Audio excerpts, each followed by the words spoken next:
In today's video, I'm going to teach you how to undo into Evernote. Whether you've just deleted something by accident or changed some text you want back, knowing how to quickly undo actions in Evernote can save you a lot of time and stress. Let's start with the most visible option, the undo arrow. When you're editing a note in Evernote, look toward the top area of the editor.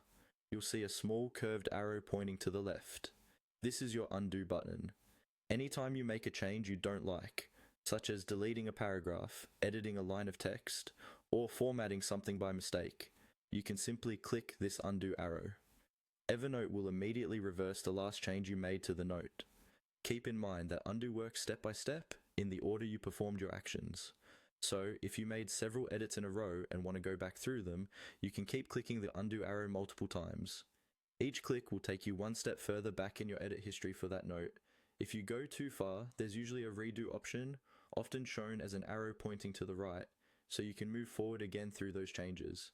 Now, besides clicking the undo arrow, there's a much faster way to undo, especially if you like using your keyboard. On Windows and most web browsers, you can press Ctrl and Z together. This shortcut is written as Ctrl plus Z.